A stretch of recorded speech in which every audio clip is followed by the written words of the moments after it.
మీ ప్రతి చిన్న విషయంలో మీరు రాజకీయం చేస్తున్నారే. మేము రాజకీయం చేయాలనుకునింటే కొద్ది రోజుల ముందు మీ హాస్పిటల్లో ఒక మనిషి చనిపోయినాడు. దాని మీద రాజకీయం చేసిండొచ్చు కదా. దాని గురించి మేము మాట్లాడిండొచ్చు కదా. దాని గురించి మేము పిలిపించి వాళ్ళని మేము రాజకీయంగా వాడుకొని మేము చేయాల్సిన పని చేయొచ్చు కదా. ఆ పని చేయలేదు. మనిషి పోగొట్టుకొని ఆ ఇంట్లో బాధపడుతున్నారు. అదొకటి ఆలోచించినాం. మనిషి అన్నాక తప్పు చేస్తాడని చెప్పి మీ గురించి ఆలోచించి మనకొద్దు. మనం చట్టాలు ఉన్నాయి, పోలీసు వాళ్ళు ఉన్నారు, న్యాయం జరుగుతుందని చెప్పి మేము గమ్మును నిన్నాం. రాజకీయాలు చేసిండొచ్చు కదా. సిటిఎంలో ఒక అబ్బాయి చనిపోయినాడు, మీ హాస్పిటల్లోనే సర్జరీ చేస్తా. దాని గురించి ఎత్తి మాట్లాడదామా? సిద్ధమా మాట్లాడేకి? ఇగో హాస్పిటల్లో గలాటేది. మీ హాస్పిటల్లో మీ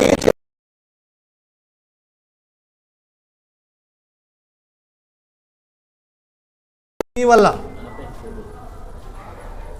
సిటిఎంలో ఒక అబ్బాయి ముస్లిం అబ్బాయి చనిపోవడం జరిగింది. దాని గురించి మాట్లాడదామా?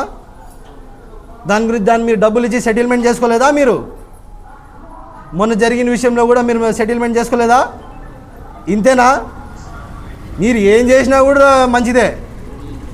మీరు రౌడీజం చేసినా కరెక్టు, మీరు శాండ్ మాఫియా చేసినా కరెక్టు, ల్యాండ్ మాఫియా చేసినా కరెక్టు, లిక్కర్ మాఫియా చేసినా కరెక్టు. ఇక మాఫియాల గురించి నేనైతే మాట్లాడదలుచుకోలే. ప్రజలే మీకు ఆల్రెడీ కమెంట్లో చెప్పేసినారు. ఇంకా పోయిన ఎలక్షన్లో కూడా మీకు మంచి సమాధానం ఇచ్చినారు.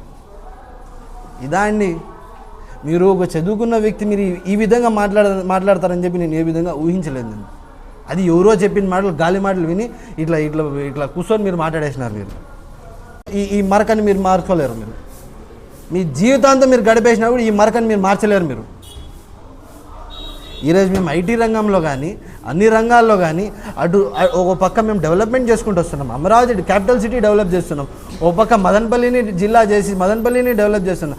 అన్ని రంగాల్లో అన్ని విధాల్లో ప్రతి ఒక్క విషయంలో మేము డెవలప్ చేసుకుంటూ వస్తున్నాం. ఏమీ దొరకలేదు. మనం ఏం చేసినామంటే ఏం చేసింది లేదు. ఎదుటోళ్ళు చేసేది మేము చూడలేము. ఇంకేం దొరికింది? బురద జల్లాల. అది దొరికింది కాబట్టి అదే చేసినారు మీరు.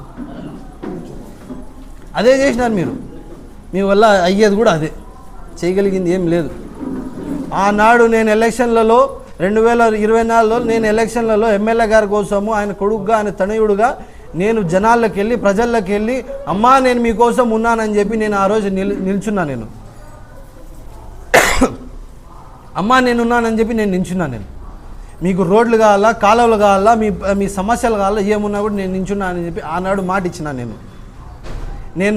నేను యూకేలో నా చదువు అయిన తర్వాత నేను యూఎస్కి వెళ్ళి నేను మాస్టర్స్ చేద్దాం అనుకున్నా. నేను మాస్టర్స్ చేద్దాం అనుకున్న క్రమంలో సీట్ వచ్చింది, ఎలక్షన్లు వచ్చినాయి, సీట్ వచ్చింది. ఆనాడు నేను నా నియోజకవర్గ ప్రజలకి యువకులకి నేను మాట ఇచ్చినాను కాబట్టి నా చదువుని నేను వదులుకున్నాను. నేను ఆ త్యాగం మీరు చేయగలుగుతారా? అంత త్యాగం మీరు చేయగలుగుతారా?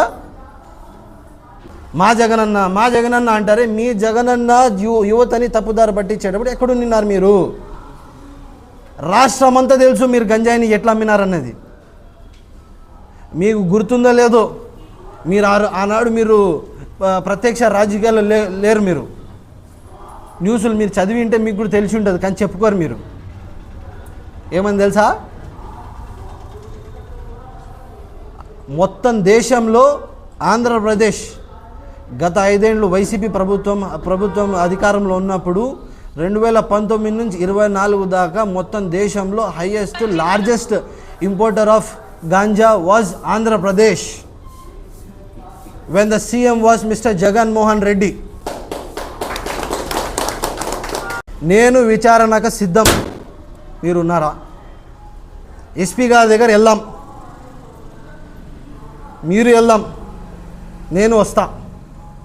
డే టు టైం మీరే చెప్పండి. ప్రెస్ మీట్లు వద్దు, డైరెక్ట్ ఎస్పీ గారి దగ్గరికి వెళ్దాం. నేను మాట్లాడే మనిషి కాదు, నేను చేతుల మీద చేసే మనిషి. నేను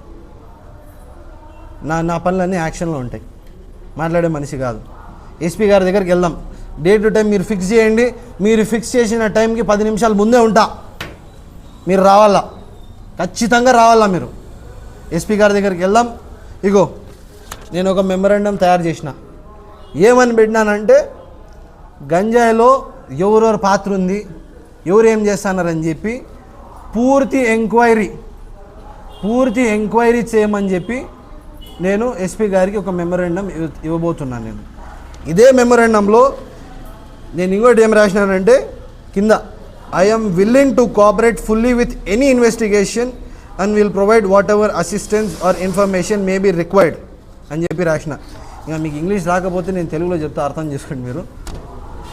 ఎస్పీ గారికి సార్ మీకు ఎప్పుడు ఏం అవసరం ఉన్నా కూడా నేనున్నానని చెప్పి నేను దీనిలో రాయడం జరిగింది. వైసీపీ వాళ్ళకి నేను చెప్తున్నా, మీకు ఇంగ్లీష్ రాకపోతే నేను తెలుగులో చెప్పడం జరుగుతుంది.